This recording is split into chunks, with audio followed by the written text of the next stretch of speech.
Hello everyone, today I want to talk about the journey to world-class HR. And what does world-class HR look like?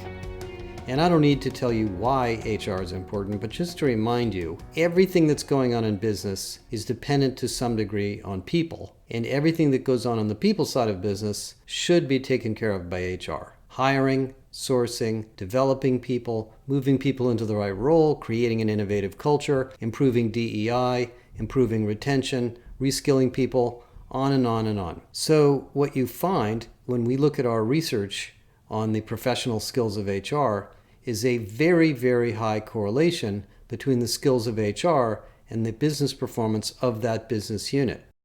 We have now done studies with many large companies to look at the capability levels of HR teams, and you find that the business units, the geographies, the sales offices, the operating groups that have highly skilled HR people clearly outperform in financial performance and retention and engagement, customer service, and so forth. And that's because their people operations run better and their people are just better taken care of.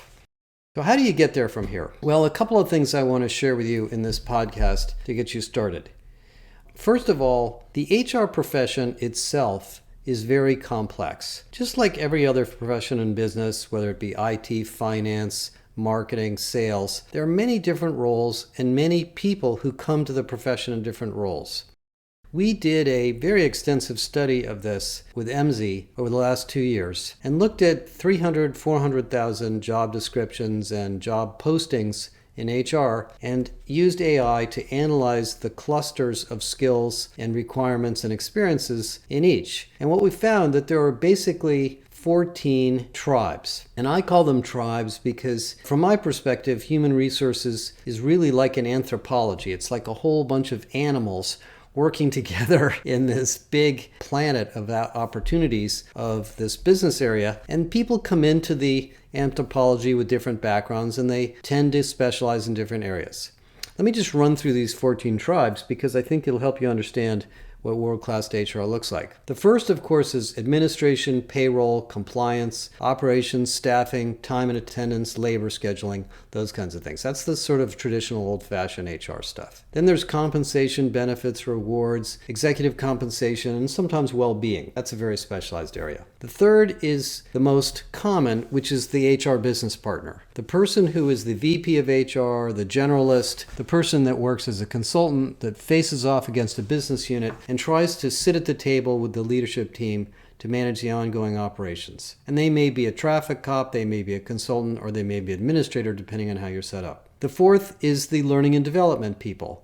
People that run organizational development, chief learning officers, training managers, content developers. These people also understand leadership development, succession management, and many forms of professional training, and they understand the technologies and methodologies of education and training. The next is what I call employee experience, IO psychology, analytics, and design people. There is a whole domain of people in HR that have psychology degrees, or they have backgrounds in analytics or statistics, and they work in employee survey and correlating data between different parts of the organization and what are the impact of various employee factors. The next are facilities people, people that worry about facilities, operations, logistics, maybe meals, workplace safety. All of that stuff is affiliated with HR. The next is labor relations. If you're in a regulatory environment or a labor union-oriented company or a manufacturing company, there's people that deal with collective bargaining, legal negotiations, compliance, claims, harassment, various forms of legal regulations. Then there's DEI people, a small but very important group of professionals that understand all the issues of fairness and equity and inclusion and various forms of DEI in the entire supply chain of the company and in every really domain of HR. Then there's talent acquisition professionals, people that deal with the highly complex area of sourcing, recruiting, assessing, interviewing, onboarding, finding people, creating an employment brand, understanding the relationship between recruiting and hiring managers, and the entirely complex operations underneath that. Then there's people in HR tech, people that are basically technology professionals working in the domain of HR that understand how systems work and implementation of these systems and security and configuration and the integration with various IT systems. Then there's basically analytics people, data scientists, and a lot of companies have data scientists dedicated to HR who maybe don't have backgrounds in psychology, but just look at the data and they understand the role of AI, they understand RPA, they understand chatbots, they understand natural language processing. And finally, there's people that focus on health, safety, sanitization, testing, reporting, public health, and all the issues around that. Now, there are hundreds and hundreds of job titles within these tribes, but every job title somehow has to do with the roles or tribes within that group. And then, of course, people are grouped into service delivery functions, center of excellence functions, and individual HR managers that work with individual HR teams. And what you find in really, really successful HR organizations is really a balance of two things. On the one hand, they're highly professionalized in every role. So each of the individual areas of HR that you do, if you're a fast-growing company, it might be mostly recruiting. If you're a big global company, it might be all sorts of things on leadership and development and job mobility. They professionalize those roles. So every HR professional is expected to be highly competent, to understand the role of technology, to have specific goals, and to be organized into a group that has a clear mission that relates to the mission of the company. The second thing that great HR organizations have is a clear and continuously improving service delivery model. Now, the original early days of HR, it was framed as a service delivery function. Because in the history of business, back in the old days when most companies were in manufacturing and very highly hierarchical, the HR function was kind of the compliance function. And they prevented you from doing stupid things. So they were oriented around efficient or empathetic service delivery. Well, it's much, much more than that now. Everything that happens in an employee's work life, from losing a laptop to forgetting their password to having an argument with their boss to feeling underpaid or not understanding how to do their job, could kick off a requirement for some specialized support from someone in HR, IT, facilities, legal, or another part of the business functions. That service delivery infrastructure is critical to your success. Now, there are companies that have hundreds and hundreds of HR professionals in the business doing that work. And that might feel good, and it certainly provides a high level of service. It doesn't necessarily create service excellence because these people aren't sharing information with each other, they're not very scalable, and they're frankly kind of expensive. So developing the service delivery model, item 2, is critical. And there's lots of expertise in doing that and lots of technology in doing that. The third characteristic of a fantastic HR function is what I call design and innovation.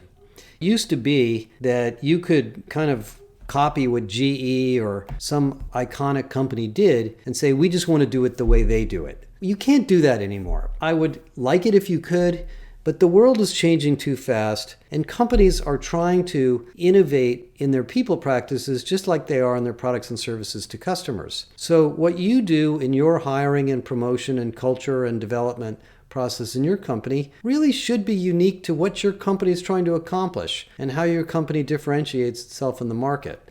I've thought about this a lot, and in every given industry, there are 3 types of companies. There are highly innovative companies that are always building best-of-breed new ideas and products. There are highly efficient companies that drive costs down and win business because they're cheaper and more cost-effective than their competitors. And then there are what I call customer-centric companies or customer-intimate companies that have more of a full solution offering to their clients. Depending on which of those you are, your people practices are going to be different. So this third area, design of innovation, is critical. And a lot of companies are working on design thinking programs in HR, co-creation, building product management roles, and getting really serious about iterative development and continuous feedback from users. And so that's the third area of world-class HR. The fourth is professional development of the HR team. Now, just like professional development of salespeople or scientists or marketing people or finance and operation and IT people are important, so is true in HR. And what I've learned in the last 2.5 years since we've been focused on our academy is that this is a very in-demand area with very immature solutions. It doesn't mean sending somebody to get their SHRM certification. It really means giving people job rotation into and out of HR, into and out of the business, an academy like the one that we offer, access to external experts, and continuous education on best practices, evolutions of technology and culture and economics and science, and what's going on in the business and industry. And so that's obviously an area we spend a lot of time on with companies. The fifth indication of world-class HR is world-class focus on technology. Now, it used to be you could be a great HR department and lag in technology. And that was true for a long time when I was an analyst. I used to find that a lot. There were some really great companies that had very old, archaic, clunky systems. That's not true anymore. Everybody's job is dependent on technology. Every decision is dependent on data. And if your technology is hard to use, or you don't have data in one place, or the employees are struggling to find things, or their productivity is hampered by simple activities they're trying to do in HR, you are definitely not functioning well. So what great companies do is they invest in an HR IT architecture. They partner with the IT function. They are constantly looking at new tools and technologies because the market is changing so fast. And they experiment and iterate, and they feel a sense of competence around technology and HR technology in the HR function itself. And that's not hard to do, but you have to take it seriously. The sixth important area of world-class HR is a focus on the employee experience.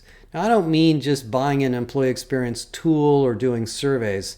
I mean having a serious focus and a deep understanding of the critical roles, the personas, the journeys, the demographic makeup of your workforce, the transitions that people go through in your company, what impacts well-being, what impacts diversity and inclusion, and what are the various experiences and technology enablement that we can provide to make experiences better and better and better over time. And the employee experience stretches from the candidate experience to the new hire experience to the experience of somebody who's in their job and growing and becoming a manager or leader to somebody who's becoming maybe even alumni and even a part-time worker. So that's a big area. It's not just one person sitting around doing surveys. It's a whole big area of HR. It's making sure that employee experience is central to everything you design. Number 7 is optimization of the centers of excellence. Now, many people in HR know this, but the domains of HR are each complex. I mean, talent acquisition alone has, hundreds of practices required to do it well. Learning and development is similar. Compensation and benefits, reward systems, how to build a career mobility system, how to do analytics. These are centers of excellence. Now, when I first heard the word center of excellence early in my career as an analyst, I kind of laughed. I thought, well, why isn't everybody excellent? So it's a little bit of a strange name, but the COE, as they're now established, have to each be world-class. And there has to be a group of people in that function that are constantly innovating and exploring best practices. And when one of the COEs is behind, other COEs suffer. Because today, all of these centers of excellence are related. If you're recruiting, you need to understand diversity. And you need to understand what skills are needed. And you need to understand what the issues are in internal mobility. So you can't just sort of go out there and start hiring people. You need to be well connected to these other business functions. If you're running learning and development, which many people used to think of as the opposite end of HR, you need to understand who the company's hiring, where the company's growing, what skills are in demand, what are the future skills the company needs in the future, what technologies are we going to be basing all of our learning and development on. And it goes on into all the other domains. They're all connected. So the 7th issue in World HR is optimizing the COEs.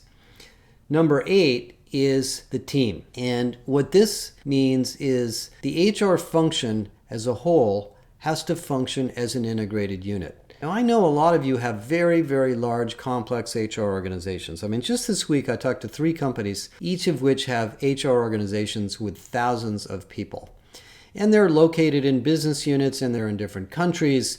And some of them are reporting directly to line leaders in different business units. And every time you acquire a company, you get another HR team. But I would suggest that if you really want to be world-class HR, you need to think about this as one gigantic integrated unit. And that means a couple of things. It means an HR team that has personal relationships with each other, an HR team that is incented to help each other by working on cross-disciplinary projects, an HR team that facilitates internal mobility so people move from place to place, and an HR team that has a strong focus on helping each other and has common goals. Optimizing each person's individual metrics is fine, but they have to understand that the greater picture of helping the whole company succeed is really why we're here. So if I'm working on a project and somebody in another part of HR needs my help, I should be more than willing to take some time and help them get their project done, so in the future they will help me. Now, when you put this all together, it's a pretty complicated problem, and I think CHROs have, in many ways, one of the toughest jobs in business, particularly now. You have to be good at operations and technology and data and understanding where the business is going and the cultural and economic issues in the outside world, and of course where the CEO wants to take the company. But I would suggest that underneath it all is a strong focus on development and growth of the HR function itself. And this is where we've had the most interesting experience the last couple of years. You can read books and articles from consulting firms on best practices on how to do this and that. And you can go to a conference and meet somebody who's doing something great and say, oh, we need to do that. That's such a good idea. But those won't really work unless your HR team is ready to strap in, roll up their sleeves, and get with it. And that takes a sense of confidence, a sense of competence, and a strong ability to listen and learn. And learning is important, and we can talk about learning all the time, and it always sounds like a little bit of a sideline. But in many ways, HR is all about learning, because you can't predict what a given organization is going to do under stress, or a given individual. I mean, you could have a PhD in psychology and be surprised the next day about something that somebody says or does. So we have to be a continuously learning and innovating group. And not just for ourselves, but on the behalf of the company, because in many ways, we are in one of the most high leverage roles in the whole organization.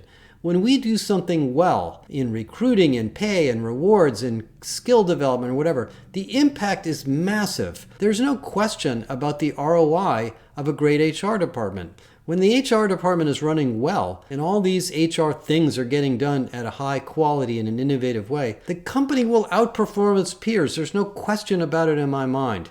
And when bad things happen, which always happen to companies, there's a fire, there's an accident, there's some form of a business interruption or a competitor enters your market and the company has to adapt, it's all about the people knowing what to do and feeling comfortable moving to new positions and doing things in a new way. And we are the ones that make that possible. Now, the only reason I made this podcast is because in the last week, I've had 4 meetings with very senior HR executives in very large companies that listened and looked at what we were doing in our academy and all of our services and came back to me and said, where do I start? And what I would suggest is what we're going to do over the rest of this year and certainly over the coming years is we're going to show you what this journey looks like. It's not a one-time thing. It's not a transformation you buy from a consulting firm and then you're done. This is part of turning this profession into the most important, most valuable part of the business it can possibly be. And I hope this podcast gives you just a little bit of insights on how to do that. Thank you very much. I look forward to hearing from you.